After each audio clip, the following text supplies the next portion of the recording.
Duduk semuanya, please have a seat. Oke, shalom semuanya. Oke, hari ini kita akan menutup series kita ya dengan panel discussion. Nanti akan ada guest speaker kita yang kita introduce. Nanti Ci Angel dan Jeffrey akan memandu untuk panel discussion. Dan untuk hari ini juga kita akan membuka ruang untuk bertanya jika masih ada waktu ya. Tapi kalau ada teman-teman yang udah kepikiran pertanyaannya, jangan ditunda-tunda, bisa langsung masukin pertanyaannya di link campsite ya. Boleh di next. Nah, so you can put your question here, campsite.bio/ChanHOG. Anyway, ini adalah link yang memang biasa kita pakai. Kalau kalian bingung nyarinya di mana, kalian bisa klik aja atau kalian bisa search di Google atau kalian bisa klik di bio-nya Instagram ShineHOG, oke?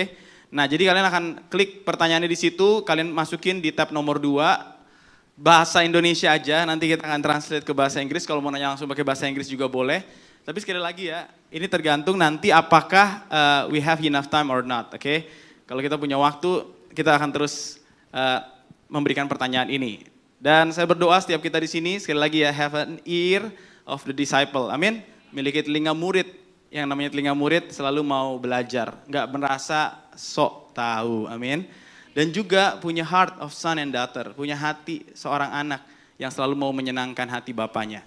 Sehingga apa yang kita dengar hari ini become a life-changing message, not just a one-time message then we forgot, tapi ini menjadi sebuah pesan yang mengubah hidup kita dan mempersiapkan teman-teman juga yang nanti akan masuk ke dunia kerja. Okay, anyway, you can apply this also, even when you are still college, you can bring your influence. Yeah, your college could be your ministry too, your study could be your ministry too. Okay, langsung aja, saya akan invite Ci Angel, Jeffrey, and also Chester Mark. Boleh kasih tepuk tangannya meriah? Okay, Chester di tengah ya. You may be seated here. Okay. Yeah, in the middle.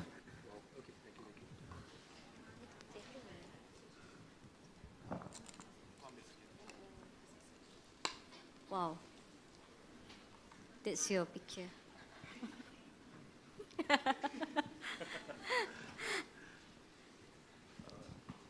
It's heavily edited. Yeah, I don't look as good as that now. Okay, so hello guys, shalom. Okay, so let me introduce a bit about Chester, and then later he will do also self-introductions. Okay, so basically, he is my colleague in the CAP Advisory Group, one of the... why I'm talking in English?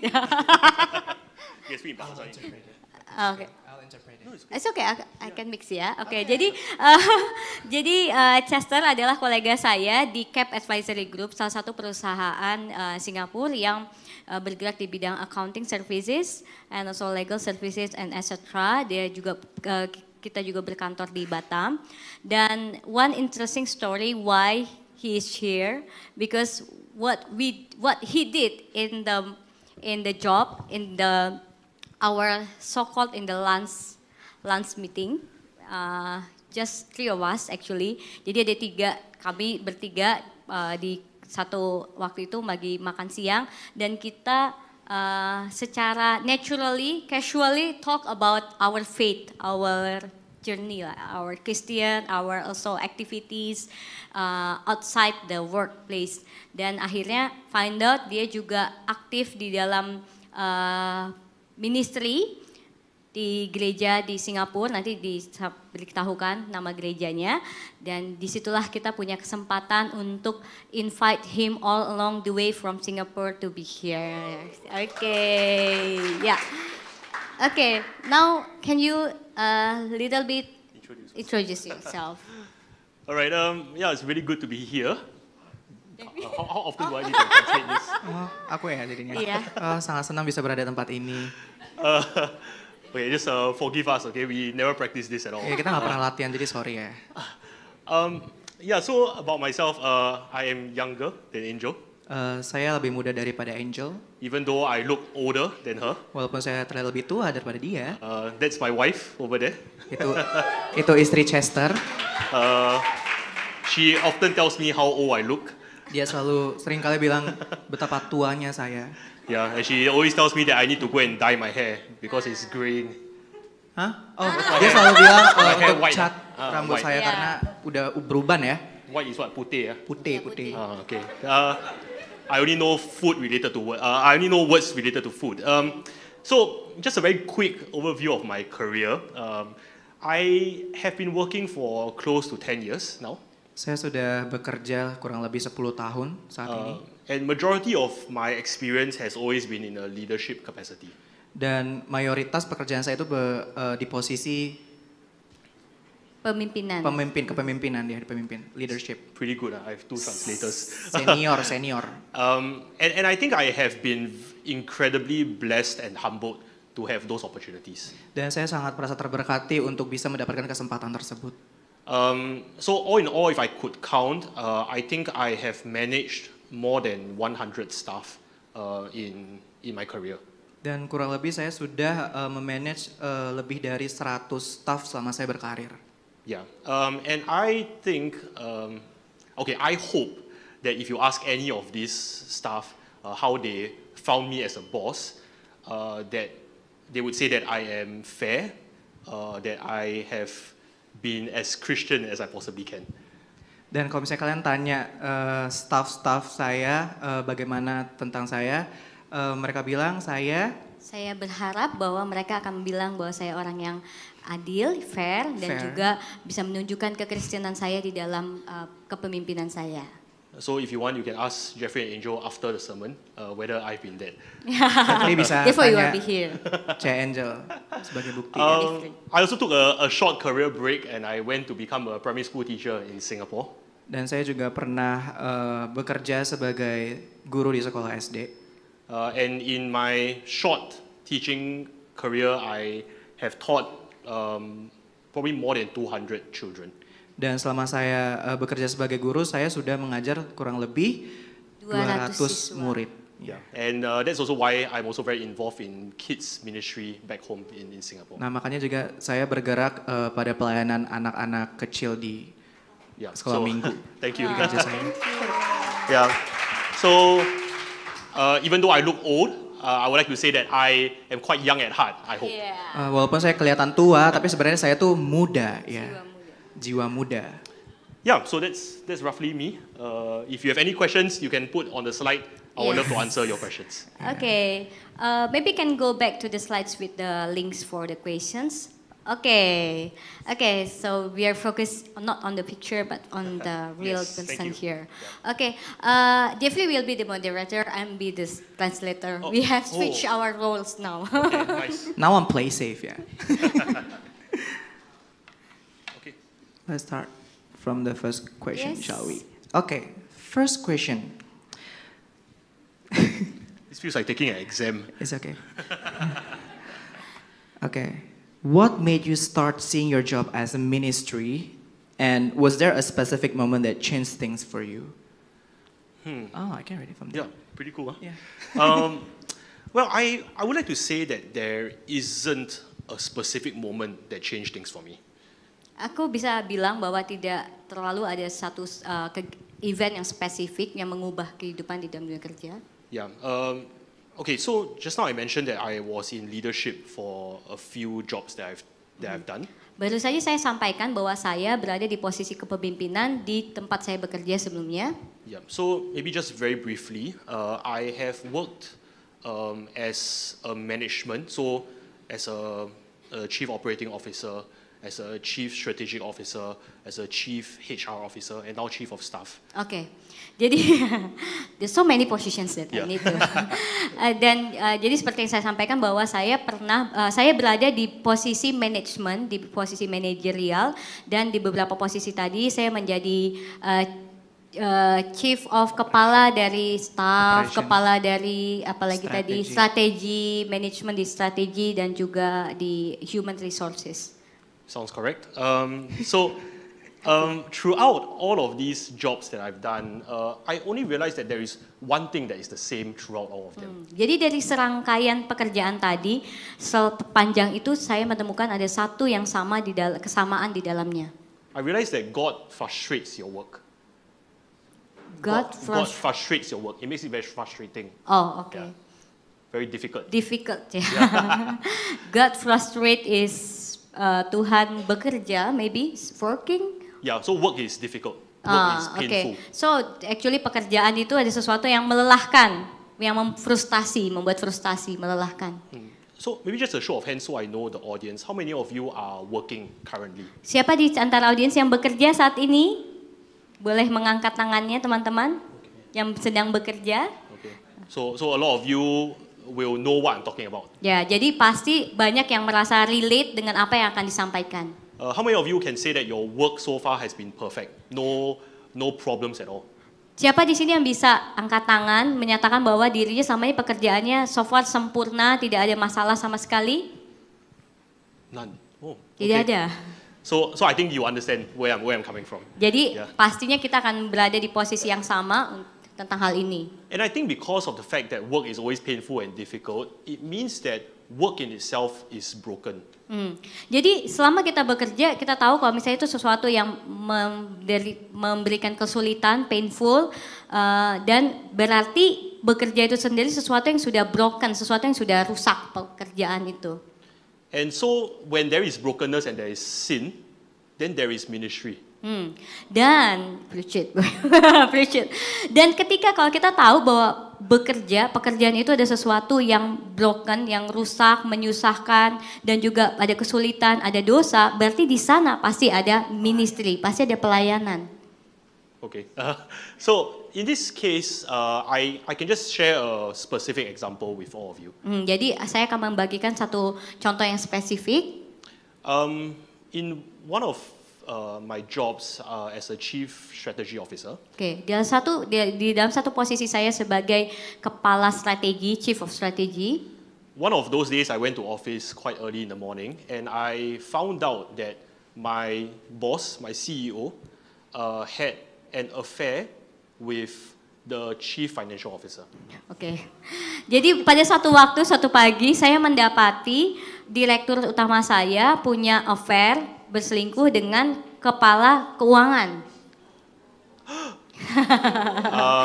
And when I realized that, I started to look at all of the work that both of them were involved in. Nah, kemudian pada saat itu saya mulai memperhatikan pekerjaan dari kedua orang ini. At this point in time, in our company, we actually just raised money from a venture cap. Jadi ada satu waktu pada saat itu perusahaan tersebut sedang mengambil dana, mendapatkan dana dari perusahaan Ventura, venture capital. So just so that you know, we raised $6 million. Oke, pada $6 million. Oke, pada saat itu kami mendapatkan pendanaan sebesar $6 juta. Yeah, and that means my company at that point in time would have been valued at 40 million. Nah, jadi valuasi dari perusahaan tersebut adalah $40 juta. Okay.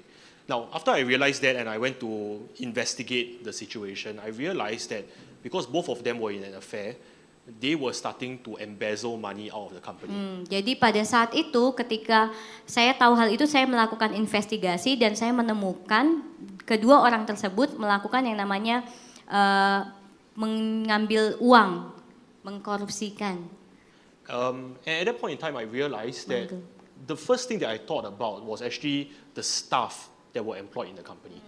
Dan satu hal yang pertama yang saya terpikirkan adalah pada saat itu adalah tentang staff atau karyawan yang bekerja. And what happened then was I realized that this embezzlement is going to cause people to lose their jobs. Nah, karena kejadian itu penggelapan tersebut bisa menyebabkan orang-orang yang bekerja kehilangan pekerjaannya. I think you can ask my wife because back then we were dating and I believed I broke down because of this situation. Nah, pada saat itu ketika saya sedang berpacaran dengan istri saya, disitulah saya merasa hancur. Now there are two roads for me to choose. the first road is if I can just ignore everything that I have found out, I would actually be quite wealthy myself. Dan kalau misalnya ada dua pilihan yang bisa saya ambil saat itu, dan kalau misalnya pilihannya adalah saya mengabaikan hal itu, saya cuekin, di situ mungkin situasinya saya akan tetap kaya, saya tetap berkecukupan. Yeah, I would be wealthy because I have shares in the company, and my shares would have been worth quite a lot of money. Dan kenapa hal itu bisa terjadi? Karena saya juga punya shares atau kepemilikan di perusahaan tersebut. Dan kalau itu saya cuekin aja, valuasi dari nilai saham saya itu juga cukup besar di sana. But this is different from what my Christian values are. Tetapi itu sangat bertentangan dengan nilai kekristenan yang saya miliki. So what I did was I confronted the boss. Dan sehingga pada saat itu apa yang saya lakukan? Saya mengkonfrontasi atasan saya. I remember it was a Friday night after work. Jadi saya ingat banget waktu itu kejadiannya Jumat malam setelah jam kerja. All my staff has left the office, Semua karyawan sudah pergi, sudah pulang. and then we had a bit of a shouting match. Yeah, Oke. shouting. Shouting match. Jadi kayak ada apa namanya Bentak-bentakan. teriak-teriakan. And- Berantem. Yeah, and our emotions were high because to me, I told him that because of your actions, because of your selfishness, you have caused these people, I think it was about 50 people at that point in time, Okay. to not have a future. Oke, jadi waktu itu saya berargumen pada bos saya bahwa karena keegoisan kamu, because of selfishness, keegoisan kamu membuat kurang lebih pada saat itu 50 orang yang bekerja akan kehilangan pekerjaannya. I think that's what ministry can look like. Jadi itulah salah satu gambaran tentang ministry pelayanan. Because you need to stand up for what is right. Oke. Yaitu dengan berdiri tegak atas apa yang benar, atas kebenaran.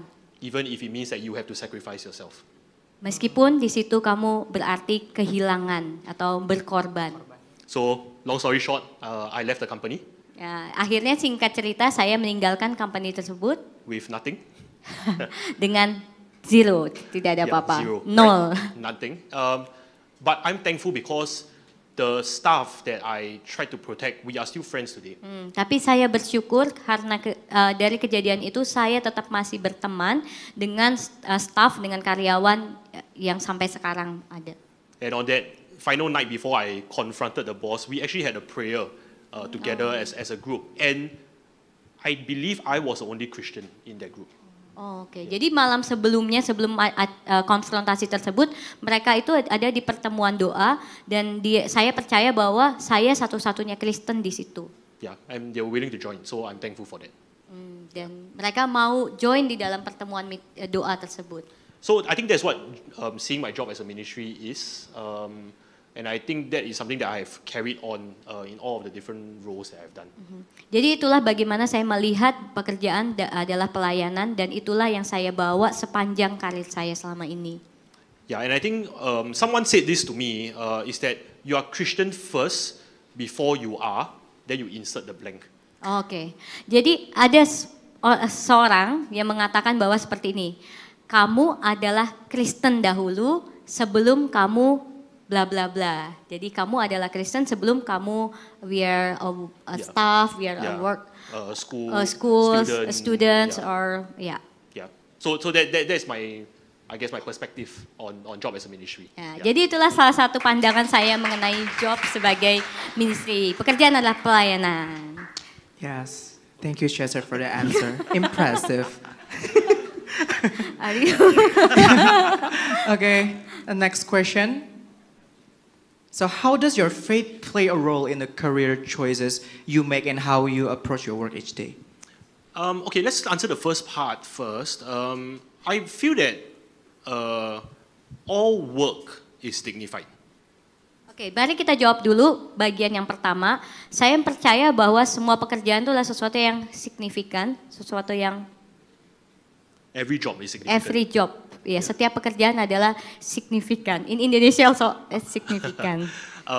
Why do I say that? Because if you remember the story of Adam and Eve, in Genesis chapter 2, God gave Adam a garden to tend for. Ya.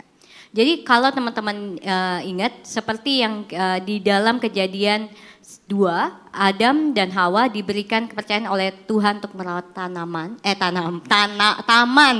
Taman. And that is significant work. Dan itu adalah satu pekerjaan yang signifikan, yang penting. Oke, in Indonesia penting. And I think it's a bit different today, right? Because yesterday we were at Haris Yes. Resort looking at the space. Then we saw some gardeners doing their work. But the way that they do their work is as though they are someone who is of a lower status.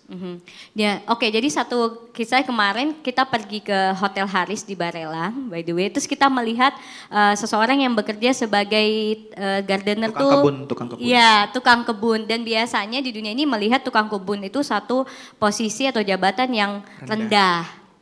Yes, and I think that is probably the brokenness of this world that has caused us to see someone of a lower status.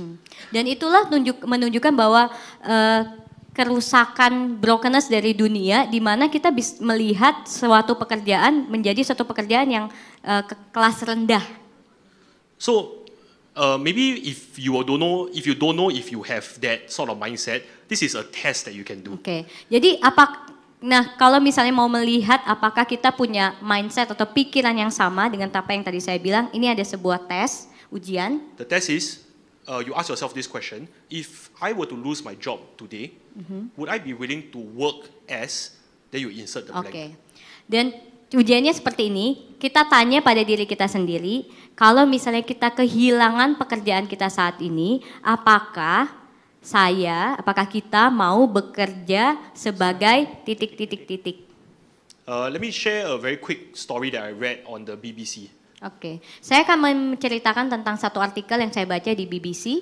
There was this elderly woman. I think she was about close to 60 years old. Oke, jadi ada seorang wanita yang paruh baya, cukup tua, sekitar umur 60 tahun. She was the CEO of a company that was doing very well. Dia adalah seorang direktur utama dari perusahaan yang cukup baik performance perusahaannya. COVID came, her company shut down. Oke, dan karena COVID sehingga perusahaan itu akhirnya tutup.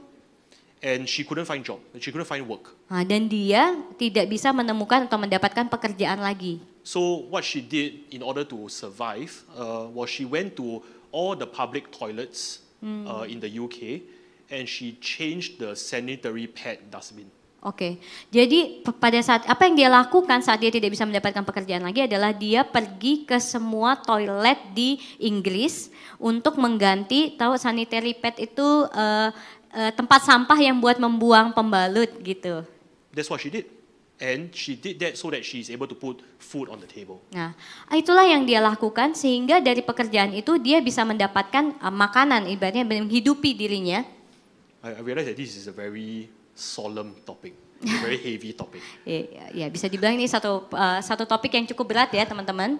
What I'm trying to say is that if you put your worth and all your effort into your career, there will be times that you will be disappointed. Oke, jadi apa yang saya pelajari adalah apabila kita menaruh keberhargaan diri kita dan semua effort kita dari apa yang kita kerjakan, dari pekerjaan kita bisa merasa kecewa.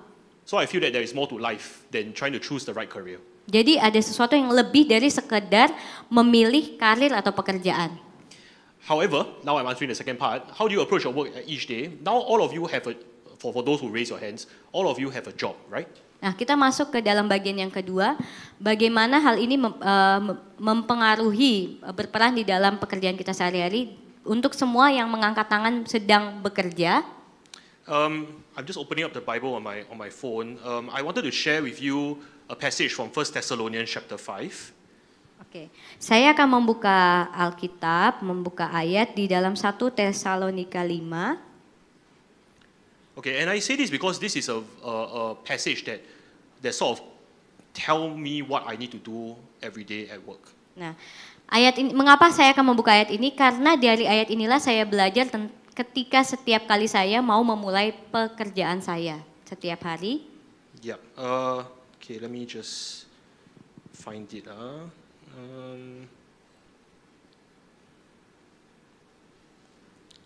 Where is it? Okay. First Thessalonians chapter 5 verse 14. Oke. Saya akan buka di 1 Tesalonika 5 ayat 14. So here we means Paul and Timothy. They say, we urge you, brothers and sisters, warn those who are idle and disruptive. Oke, di sini kami adalah Paulus dan Timotius berkata bahwa kami juga menasihati kamu saudara-saudara, tegurlah mereka yang hidup dengan tidak tertib. Now this is interesting way to end off the letter in Thessalonians. Jadi ini ada satu hal yang menarik ketika mau mengirimkan surat kepada jemaat di Tesalonika. Yeah, because Paul here, when he understands the Thessalonians, he realized that people were lazy. Ya, jadi kenapa? Karena waktu Paulus menulis surat ini kepada jemaat di Tesalonika, dia sadar, realize kalau jemaat di Tesalonika itu orang-orang yang malas. And because they were lazy by nature, the message in 1 Thessalonians is the day of the Lord is coming. Oke, karena pada saat itu konteksnya orang-orang di Tesalonika ini pada dasarnya malas, makanya dimulai suratnya dengan hari kedatangan Tuhan. So when they hear it and they are lazy, they will say, I don't have to work anymore. Nah, karena itu karena dia dengar tentang hari kedatangan Tuhan dan mereka malas, jadi mereka berasa ya udah saya nggak perlu kerja lagi. And Paul is saying, no, you cannot do that. You have to work. Nah, karena tahu kondisi itu, Paulus bilang, tidak, kamu nggak boleh lakukan itu, kamu tetap harus bekerja. And that's why it is. So when I go to work every day, that's what I try to do. I try to work the best I can, the hardest I can, with excellence. Oke. Nah, karena itulah hal yang saya percaya dalam kehidupan saya, bahwa setiap hari, setiap saya bekerja, saya harus bekerja dengan sebaik mungkin, the best, yang terbaik, seterbaik mungkin, dan in Indonesia what is the excellence. Sempurna. Sempurna. Bisa. Okay, you sempurna get it. is like perfect. Yes. Oh, you try. Yeah. Yeah. And I think the next one, which is, I think when I go to work, I need to be others-centered. I need to think about others. Oke. Dan yang kedua adalah aku harus bekerja dengan memikirkan orang lain, sesama. Don't think about yourself, think about others. Jangan cuma berpikir tentang diri sendiri, tapi tentang orang lain. When you think about yourself only, that's when selfishness and office politics come into play. Nah, ketika kamu mulai bekerja hanya untuk dirimu sendiri dengan egois, disitulah kamu akan menjadi egois dan disitulah muncul office politik. Yeah. Politik kantor. Yes, politics is bad. And I think that by being other-centered, what you do, if you don't do the best, you are going to affect someone else. Oke. Dengan kamu berpikir bahwa memikirkan orang lain, maka kamu akan berpikir bahwa kamu akan melakukan sesuatu dengan seterbaik mungkin, sebaik-baiknya, karena itu akan mempengaruhi orang lain. That's all. Yeah. Ya itulah. That's all. Okay, thank you, Chester. So, yeah, clap. Yeah, no need to clap, it's okay. It's Okay, it's okay. okay. A lot of questions. Okay, so actually I've got like 3 main, like points, that I got. Wow. So the first thing is we have to work with excellence, Oh yeah, Chancel mau ini ya? Iya dong, Okay, nggak apa-apa kamu silakan. ngomong. Okay, the Iya. second one is we have to always think about the others. So living in this life, don't always think about ourselves, me, myself, and I. So we have to, also think about the others. And the third one is if we don't do our best in our work, it will affect our colleagues also, our friends also, the other stuff. Yeah. I believe they understand you. Sure. Okay, the next questions will be, like this. Have you ever felt a strong sense of directions from God about your career? If so, how did you recognize it? No. No, I haven't. What a good question. I don't think about my life as in a career sense. Yeah. Karena saya tidak pernah memikirkan kehidupan saya sebegitu kaitnya dengan karir, dengan pekerjaan. My wife is laughing. I don't know if she knows something that I don't. Or maybe she disagree. We should pass her a mic and then she can. I actually think about a career as an avenue for me to share about my faith. Nah, karena selama ini saya selalu berpikir bahwa karir, profesi itu adalah sebagai satu alat untuk saya memberitakan tentang iman saya. Yeah. So when I think about that, is if I am a Christian in a workplace, the way that I do my work is going to be very different than someone who is not a Christian. Disitulah saya berpikir ketika saya bekerja sebagai Kristen, maka bagaimana saya bekerja itu pasti akan berbeda dengan orang yang bukan Kristen. And I hope that by people knowing that, they will come and ask me, why am I so different? Sehingga saya berharap dengan pekerjaan saya tersebut orang bisa bertanya kepada saya, kenapa kamu bisa begitu berbeda? I feel that this one probably Angel and Jeffrey can answer the question better than I do. Ya. But I think in terms of what career should I go into, that's something that you will pray and you will ask God for advice, right? Jadi dalam hal profesi apa yang harus kita pilih, harus saya pilih, disitulah dimana peran berdoa, bertanya kepada Tuhan. And usually when you have a lot of choices in front of you, I actually think that it's very clear because the Holy Spirit will tell you what you need to do. Dan jadi disitulah saya percaya ketika kita punya beberapa opsi atau beberapa pilihan, saya percaya bahwa Roh Kudus yang akan menunjukkan kepada kita pilihan apa yang harus kita ambil. Now, I'm not sure how many of you know Timothy Keller, the late Timothy Keller. Oke, saya nggak yakin beberapa orang di antara kita tahu tentang Timothy Keller. Don't know. Okay. Yeah? Yes. Okay. Well, I'm a fan of his work, and Timothy Keller has this saying that he always preaches. Oke, jadi disinilah saya nggak ada satu pernyataan dia yang saya sangat senang. He always says this: the problem is not that you don't know what to do. Oke, jadi dia berkata masalahnya bukan terletak pada kamu tidak tahu apa yang harus kamu lakukan. The problem is you know what you ought to do, but you don't do it. Tetapi masalahnya adalah kamu tahu apa yang harus kamu lakukan, tetapi kamu tidak melakukannya. I think that is the same with career. Okay, how do I say that? Let's say I give you a very simple example. Okay, you got this job, right? You get better pay, better benefits, better everything. Jadi gini saya akan memberikan contoh sederhana bahwa let's say kamu mendapat sebuah pekerjaan yang dibayar bagus, ya satu pekerjaan yang baik, dibayar bagus, well paid, and you have another job offer.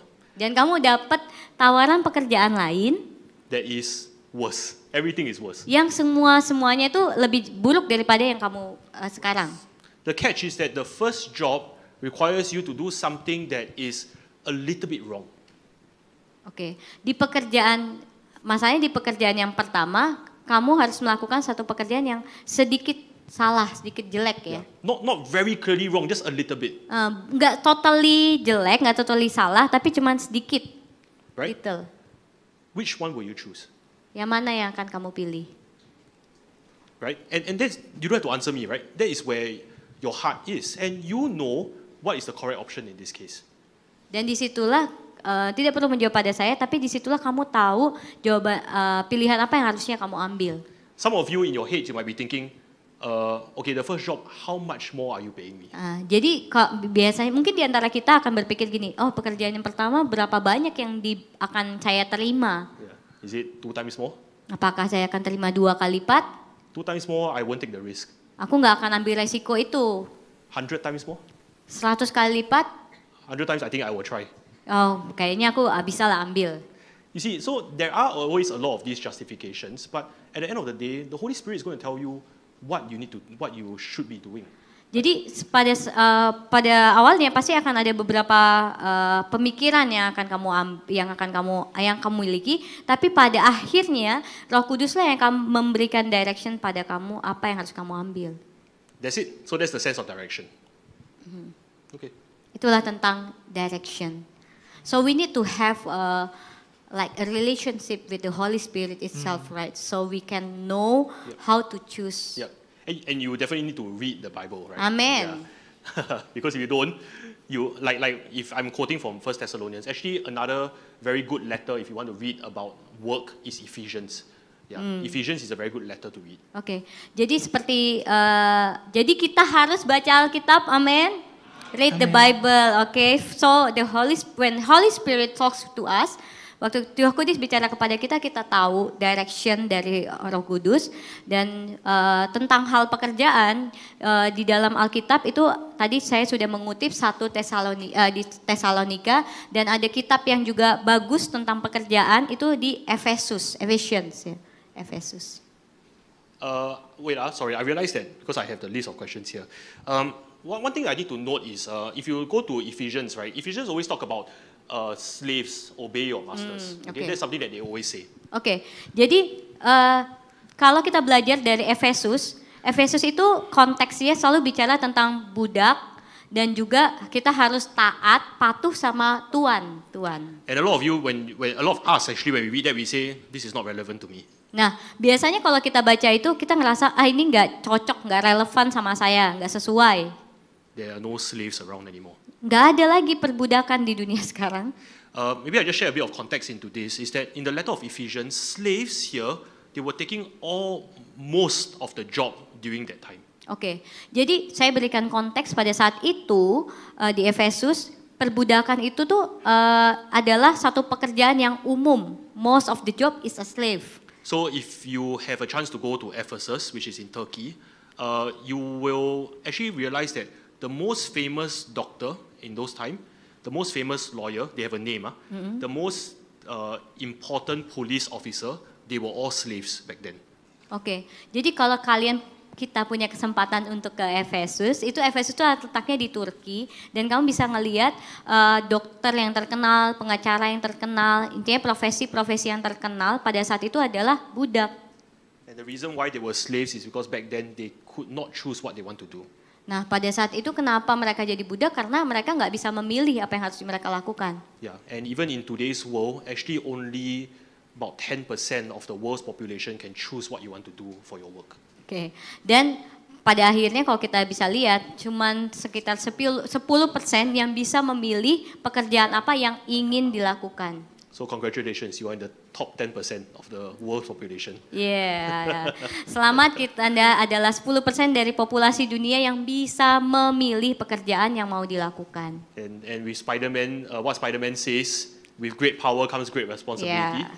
Dan seperti yang dikatakan oleh Spider-Man, dengan kekuatan power yang besar, disitulah terletak juga tanggung jawab. So choose with God's wisdom. Maka pilihlah dengan hikmat dari Tuhan. Okay, finish. Lanjut kalau katanya. Lanjut Bang. Okay, next questions. How do you deal with challenges or ethical issues at work that clash with your Christian values? Just say no. Just no? Yeah. Well, whenever you, okay, for me personally, I have these red lines that I draw. Jadi buat saya pribadi, saya mempunyai red lines, red flag ya kalau red flags, ya indikator yang. Yeah, and you can ask my wife about this. Is that whenever a work requires me to neglect my faith. Jadi bisa ditanyakan juga kepada istri saya dan contohnya adalah kalau misalnya di suatu pekerjaan di mana mengharuskan saya untuk mengabaikan iman saya. Whenever a job requires me to choose work over service. Oke, jadi kalau ada satu pekerjaan yang satu profesi yang meminta saya untuk pekerjaan lebih dari pelayanan. Whenever a job asks me to choose power over taking care of the rest of the people. Satu profesi yang mengharuskan saya untuk kekuasaan melebihi daripada memberikan kepedulian terhadap orang lain. I will quit the job. Aku akan berhenti dari pekerjaan tersebut. Yeah. So that's a simple answer to this. Jadi itu adalah satu simple jawaban yang sederhana. So every one of us need to have an essential standard. You mean? Yeah, right? you need to know what those lines are. Yeah. Jadi kita semua di sini perlu tahu indikator-indikator yang harus kita tetapkan. the lines have no compromise. Ya, di indikator tersebut nggak boleh ada kompromi sama sekali. Yeah, okay. So maybe I give a bit of example here. Okay, being Singaporean, I have to serve in the army. Jadi saya berikan satu konteks juga, contoh sebagai seorang warga negara Singapura, saya harus wajib militer. Yes, and in the army you learn many things, including how to shoot a gun, how to throw a grenade, etc. Oke, jadi di dalam wajib militer akan belajar banyak hal, salah satunya bagaimana menembak dan second things? Throw a grenade. Oh, melempar granat, grenade. Yeah, not the Bruno Mars song, right? And one of the things that I learned was to use a C4. C4. Yeah, it's a mine. It's a, I don't know how to call I it. don't know. Oke. Apa? Ranjau. Pure. Yeah. Oke. And if you do it properly, Dan kalau kamu lakukan dengan benar, what happens is there's a pressure point, and if you step on that pressure point, yeah, it explodes. Oke. Dan kita tahu kalau misalnya tertekan sedikit tuh bisa meledak. So think about the lines like that. Nah, oke. That's a good example. Very practical. Jadi kalau bicara tentang indikator tadi, line tadi, ya pikirkanlah seperti kalau kita memasang granat. Kalau misalnya tertekan, terpencet, dia akan meledak. So if you step on it, you explode, you die. Nah, kamu akan terpencet, meledak. Yeah. And so for us, it's not a compromise to say that, oh, if I step on this, I might die, I may not die. No, it's very clear. I see. Yeah. Jadi kalau kita dengan pemikiran tersebut, kita akan berpikir, kita tidak akan berpikir, kalau aku pencet sedikit, kalau aku injak sedikit, aku mungkin akan mati, mungkin tidak. There's no maybe. That's absolutely die. Okay. Okay, next. Okay. I think I have one additional questions regarding to this. It's okay. So for the things that you mentioned, the red lines, right? I think it seems like subjectical, so is there any like fix, or is there any essential red line that we should follow to avoid, something that we couldn't do in our job field? Yeah, no, I think that's a great question. For me, my answer is actually based on the first two commandments that God has given, okay. right? So love God with all your heart and love others as yourself. So those two will lead you to write down those lines. I see. That you have. Oke. Jadi tadi pertanyaan dari Jeffrey adalah sepertinya tadi red lines tadi kan subjektif ya. Setiap orang bisa punya red lines yang berbeda-beda. Jadi garis besarnya itu apa? And what Chester says is berdasarkan dua perintah yang utama. Teman-teman tahu, kasihilah Tuhan Allahmu dengan segenap hatimu dan seterusnya, dan kasihilah sesama manusia. Dari situ, dari dua tadi, hukum terutama tadi, baru kita breakdownkan lagi ke dalam specific red lines. Okay. Okay, so actually there is questions that come from the audience. Wow, that's great. Okay, so this question. Okay, so they said, someone told me that people who really follow Christ cannot become entrepreneurs, to become conglomerates, because they must justify all means to get to that position. Is that true? I believe that there are some jobs that make it easy to be a Christian, and some jobs are difficult for you to be a Christian. Jadi yang dipertanyakan tadi dalam bahasa Indonesia, tolong. Ada yang mengatakan kepada saya kalau orang yang benar-benar mengikut Kristus, orang Kristen gitu, itu nggak bisa jadi pengusaha dan sampai menjadi konglomerat, karena itu pasti menghalalkan segala cara untuk sampai ke posisi itu. Oke, dan dijawabnya seperti ini. Memang ada satu pekerjaan yang bisa dibilang lebih mudah dan lebih sulit untuk mengikuti Yesus. But I don't think it's impossible, because with God everything is possible. Tapi menurut saya tidak ada yang mustahil, karena bagi Tuhan tidak ada yang mustahil. Amin. Amin. So as an entrepreneur, actually I believe that as an entrepreneur it's actually easy for you to be a Christian. Kalau buat saya pribadi, menjadi pengusaha dan menjadi entrepreneur itu mudah untuk mengikuti Yesus. Because you can set your Christian values as the corporate ethos of the firm. Karena saya percaya kamu bisa men-set menetapkan nilai-nilai Kristen sebagai etos kerja di dalam perusahaan yang mau kamu bangun. Working in a conglomerate means that your job function is very narrow. Kalau hanya berpikir menjadi konglomerat, fungsi jobnya itu pekerjaan itu jadi sangat kecil ya. Mengerucut Sangat sekali gitu.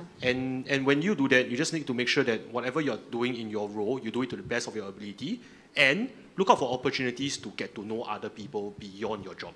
Oke, jadi di dalam hal ini ya kita perlu di dalam role tuh peran yang kita kerjakan, kita perlu. Then I lost the things in the roles what we need So to you need do. to do well in your narrow Oh, scope. kita harus begitu mahir, begitu baik di dalam pekerjaan yang spesifik dan juga And then you get to know the people dan juga around kita you. perlu tahu orang-orang di sekeliling kita. Yeah. So for me, I always like to think about my life as a Swiss roll. You know the cake. Oke, jadi kalau buat saya ketawa dia. Jadi kalau saya seperti ngelihat hidup saya itu seperti Swiss roll, tau nggak? Bolu. Yeah, I love cake. Kue gulung. Kue gulung, yes benar, yes bolu kue gulung. I love cake. I eat cake all the time. Yeah, I'm very dia- fat because of cake. Kue lapis, kue lapis. pencinta kue. Lapisa. Lapisa. This not Lapisa. endorsed by Lapisa. So what's What's the best what's behind kue it? lapis? No, what's oh, behind? sorry. Sorry, talking about kue lapis, I got excited. Yeah, I think the Swiss roll analogy is that there is an inner life, and then it sort of expands out to the rest of, to all aspects of your life. Oke, jadi kalau analoginya kue bolu tadi kan, kue gulung. Jadi ada bagian dalamnya dan bagian inner itu tadi keluar gitu, memancar keluar gitu. And your inner life needs to be protected at all costs, which means that you need to have a very good relationship with God. Oke, dan di inner life inti dari hidup itu kan si kue bolu tadi harus diprotect at all cost. Benar-benar protect at all cost tuh Indonesia apa? Dijaga sampai titik darah penghabisan karena disitulah letak hubungan kita dengan Tuhan ya. Okay. Sounds good, right? Sounds right. Sounds delicious. Kue gulung. Okay, next questions. How do you keep a balance between going after professional success and staying true to your spiritual belief?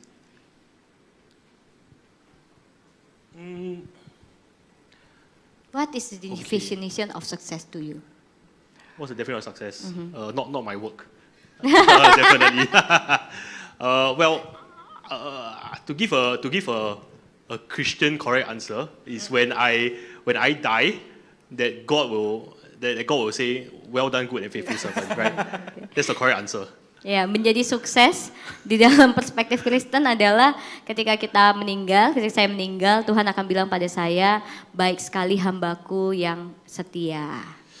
Well, why I'm hesitating is because I think the word balance has a lot of meanings. Kenapa saya cukup ragu menjawabnya? Karena buat saya kata seimbang tadi itu memiliki makna yang banyak sekali. You know, when one of the interesting things in this church is you greet everyone with shalom. Iya, iya. And shalom actually has two meanings to Yes. it. Okay, the first meaning is peace. Yep. So we wish peace onto others. The second meaning of shalom, which is not so widely known, is actually balance. Shalom actually means balance. Oke, jadi kita di sini udah biasa ya kalau menyapa orang selalu bilang shalom. Dan ternyata shalom itu punya dua makna, dua arti. Yang pertama adalah peace atau damai sejahtera untukmu. Dan yang kedua adalah balance tadi, seimbang. So if you want to go and find a book, I would recommend this book by Paul David Tripp.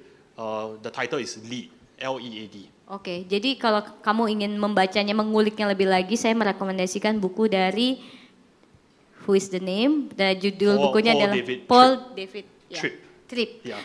Judul bukunya adalah Lead, L-E-A-D. And I think it's chapter 4 or chapter 5 that talks about balance specifically. Oke, ada di bab 4 dan 5 yang berbahas tentang balance. And he started the chapter with the word shalom, and he talked about this as shalom as balance means that everything in the world is as God has intended for it to be. Amin. Oke, So, so di bab 4 dan 5 tadi, si penulisnya tuh menulis kata tentang membahas tentang balance dan diawali dengan kata shalom. Di mana shalom di sini artinya seimbang tadi adalah kalau menjadi sesuai dengan rancangan dari Tuhan. And in this case, he talk about balance not from a, you know, you have a scale. Ya, jadi kalau kita bicara tentang balance ini bukan seperti timbangan ya. Yeah, he said that balance is not like that. Jadi balance itu bukan tentang timbangan. It's not like I put 10 grams of work, I need to put 10 grams of life. Jadi bukan seperti kayak bilang bahwa oh saya taruh di sebelah sini 10 gram pekerjaan, 10 gram lagi tentang hidup gitu. Then balance, no, that's not what it is. Dan itu menjadi satu keseimbangan, itu bukan. He actually talk Itu. about balance as though you are building a house. Jadi kalau bicara tentang balance itu seperti kita membangun rumah. Okay, I cannot ask how many of you have built a house before. Saya nggak bisa tanya di sini siapa di sini yang pernah bangun rumah ya.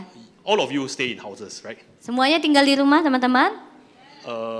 If your house is not balanced, what happens? Kalau rumahnya nggak seimbang apa yang terjadi? Pusing, diisi. You won't be here lah. Oh, iya, oke. You will collapse, Ya. right? And in the Bible, it talks about this, which is the builder who builds the house on sand, Ya. right, is foolish, and the person who builds his house on rock is wise. Ya. Dan kalau bicara tentang membangun tadi, membangun rumah di Alkitab dituliskan tentang kalau ada seseorang yang membangun rumah di atas pasir, mereka berarti orang tersebut adalah bodoh. Tetapi kalau orang membangun di atas batu karang, di atas batu, maka dia bijak. So what it means is, in order to keep a balance, your foundation is very, very important. Jadi kalau misalnya kita bicara tentang keseimbangan, tentang balance, itu berbicara yang terpenting ada tentang dasarnya, fondasinya. So your foundation shouldn't be in the world. That means it shouldn't be about worldly stuff, but it should be about the unchanging God and how He brings the foundations into your life. Oke, jadi kalau kita bicara tentang dasar, jadi dasar kita adalah bukan tentang hal yang duniawi dari dunia, tetapi justru dasar kita adalah dari Tuhan yang tidak pernah berubah. Yeah, so your house won't collapse. Sehingga rumah kamu tidak akan Yeah, that's all. rubuh. Amin. Amen. So if we talk about the balance, it's actually talk about the foundations that we have, and we shouldn't make the foundations from the worldly, you know. All right. The next question is, okay, it's not a question. Is it a question? But can you share a time when your job gave you the chance to show Christ's love or witness to other in a real, impactful way? Angel? The real testimony.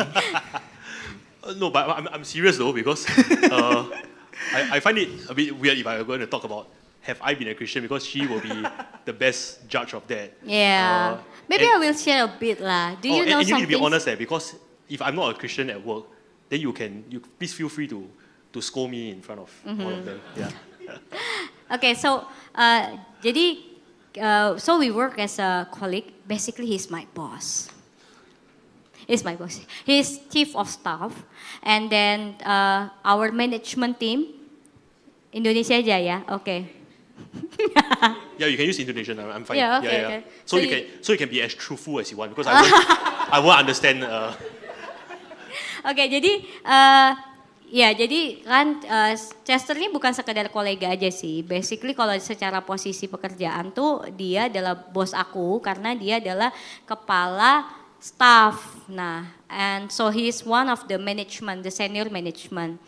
So actually I don't know that I haven't told you or not, but one of our staff, this is confidential. One of our staff like share to me. Jadi ada satu teman aku, staff itu ngomong gini, dia bilang, I think, like at first I think every Singaporean is very semua Singapura itu tuh kayak sombong gitu. Yang mereka nggak tahu. Dia bilang orang Singapura tuh sombong, terus kayak kayak susah untuk didekatin gitu, not approachable gitu. Terus dia bilang tapi ada dua orang yang aku lihat itu berbeda. And dia bilang itu adalah you, Chester, and Valerie. Jadi dia bilang jadi dua orang ini dan kebetulan memang dua orang ini bukan kebetulan ya, tapi dua orang ini adalah Kristen dan juga mereka terlibat aktif di dalam pelayanan. Dan orang yang ngomong ini itu bukan Kristen sama sekali guys, dia orang dari agama yang lain gitu, yang bekerja gitu. Jadi I think that's also the real testimony that I can give lah. Yeah. Thanks Jeffrey for giving me the live translation as well. Well, thanks. I know what you said roughly. Well, that's very encouraging. Yeah, I think that being in a job, work is difficult, as I mentioned. The way that you have to show yourself to be different is that, number one, you do need to empathize as much as you can. And I think number two is when you have a choice between do I be harsh or do I be firm or do I choose to love, always go towards the side of grace. Yeah. I just bring this. So the first point is, can you repeat again, please? So I think you have to choose love lah. Okay, basically harus memilih dari kasih, harus memulai dari grace, dari kasih karunia. We call it the kasih karunia. Yeah. So I think that is the real way to show that you are a Christian. Yeah. Dari situlah sebenarnya cara yang paling benar untuk menunjukkan bahwa kita itu Kristen. Yeah, I think people already find work very difficult, and it doesn't help if you make it worse. Yeah. Ya, karena kita udah tahu lah ya kalau kerja itu berat, kalau kerja itu susah. Jadi kita nggak perlu bikin hal itu tambah jelek lagi, tambah bener lagi ke soal kerja itu susah. Yeah, so that's how I do it. Yeah. I think the sentence will be like you are like making the things is more easier. Because jadi apa yang dia lakukan salah satunya ya di pekerjaan lah, berusaha untuk menolong orang lain, membuat segala sesuatu jadi lebih sederhana gitu. Jadi jangan punya intensi justru untuk mempersulit sesuatu gitu. Because sometimes people like if it is complicated, it's like luxurious things, like it's like very difficult to work. It's become, jadi apa ya kalau become something that it will justify you as a good keren gitu employee. It's a cool thing when you can solve a complicated problem. Yeah, and even like kalau kita even like if we are like talking so complicated, so people will see you like, wow, you're so smart, you're so cool, something like that. Don't do that. I don't think. Okay, I feel that people do that because they want other people to see how good they are. Yes. Yeah.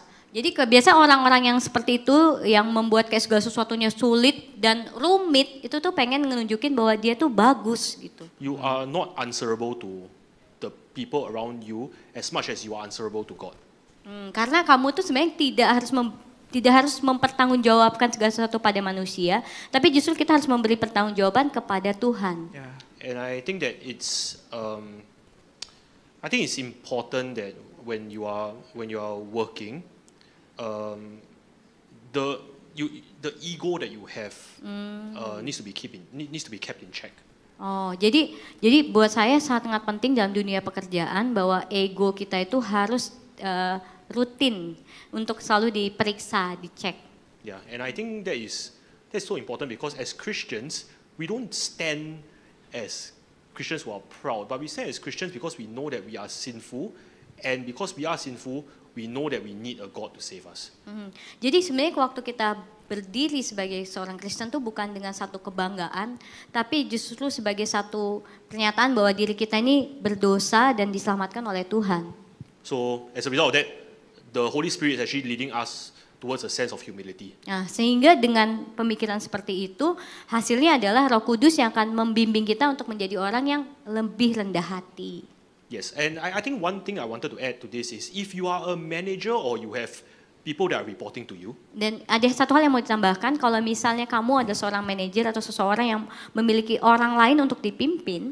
my encouragement is that you look at the person as a fellow brother or sister and don't look at the work in front of them. Oke, dan saran saya adalah mari lihatlah mereka sebagai saudara seiman di dalam Tuhan, bukan cuma pekerjaan mereka saja. And because if you look at them as, okay, if they're not a believer, you look at them as they have the opportunity to become a believer, the way you treat them is going to be very different. Jadi kalau misalnya kamu melihat orang tersebut, misalnya orang tersebut adalah orang yang bukan percaya, orang percaya, kamu bisa melihatnya sebagai satu kesempatan untuk menolong dia menjadi orang percaya. Okay, finish. Oke. Okay. Questions from audience? Last questions. Okay, last questions. So, what advice would you give to someone who's struggling to see their job as a form of ministry? Talk to Pastor Edwin. Pertanyaan ini akan dijawab oleh Pastor Edwin. Sorry, and maybe you could share your closing remarks to us. Oh, okay, sure. Well, I think first of all, it's normal to struggle. It's normal, oke. Yeah, Jadi, you're expected to struggle. jadi itu apa ya namanya normal. Kalau misalnya kamu akan perlu berjuang, merasa ya perlu Gak berjuang. apa-apa untuk bergumul. Bergumul, gitu. correct.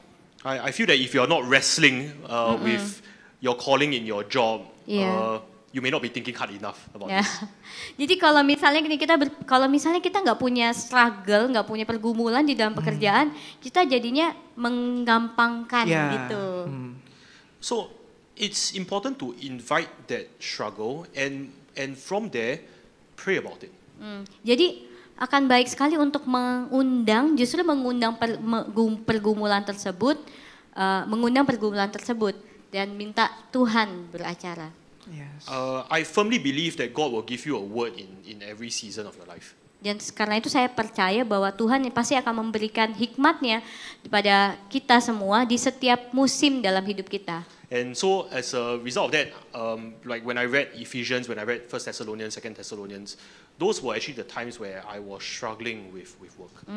Disitulah dimana sebenarnya ketika saya struggle, bergumul dalam pekerjaan, disitulah saya membaca Efesus dan Tesalonika. Next one is the Christian community is very important. Dan yang terpenting berikutnya adalah komunitas Kristen. It can be in church, Ini bisa di dalam gereja, or you can go to your office and find out if anyone is Christian as atau well. kamu bisa menemukan orang-orang di pekerjaan kamu yang Kristen dan membentuk komunitas. I would think that if you find someone at your work who is a Christian, that is going to be quite different because you are able to talk about work, right? Ya, jadi saya rasa kalau misalnya kamu bisa menemukan sesama Kristen di tempat kerja, di situ adalah satu hal yang baik karena kamu bisa membicarakannya bersama-sama. So open yourself up to being to be willing to be counseled by someone who is senior, someone who is maybe further along in their spiritual journey. Jadi berikanlah dirimu untuk terbuka untuk diajar dari orang-orang yang lebih senior, lebih rohani. And I think if I didn't say it clearly, read more. Dan mungkin paling penting, paling utama kalau saya harus mengemphasize-nya adalah bacalah, banyak membaca. And God will speak to us through His word. Dan Tuhan akan berbicara pada kita lewat pembacaan firman kita. Yeah, so it's okay to wrestle, it's okay to struggle. Yes. But from there, do something about it. Jadi it's okay not to be okay, it's okay to be struggle. Jadi it's okay kita struggle di dalam dunia pekerjaan kita. Amin. Okay. Finish. So is it already include with your closing remarks? Is it? I think something like that. Okay. Okay. Yeah. Maybe we stand up our feet and then we pray. Oke, yuk kita bangkit berdiri sama-sama.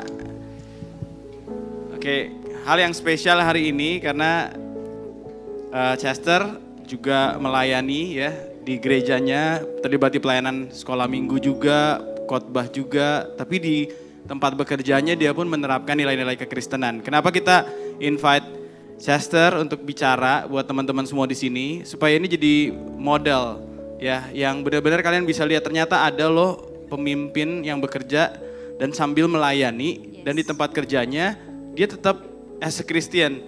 Dia nggak Kristennya pas pelayanan aja. Yeah. dia tetap bisa jadi Kristen, menghidupi nilai-nilai Kristian di dalam tempat dia bekerja dan bahkan bisa berdiri di dalam kebenaran waktu orang-orang sekitarnya nggak benar. Nah, saya berdoa begini, series ini bisa ditutup dan kita bisa belajar untuk mempraktekkan semua yang kita dengar selama 3 minggu terakhir. Amin. Jadi waktu kita ada di marketplace, orang-orang bisa melihat terang di tengah kegelapan. Amin. Amin. So you can bring your shine, okay? You can bring your light and shine for His glory. Amin. Yuk kita satukan hati, kita berdoa dulu buat Chester, ya kita arahkan tangan kita. Dan juga Jasmine, istrinya kita berdoa yuk.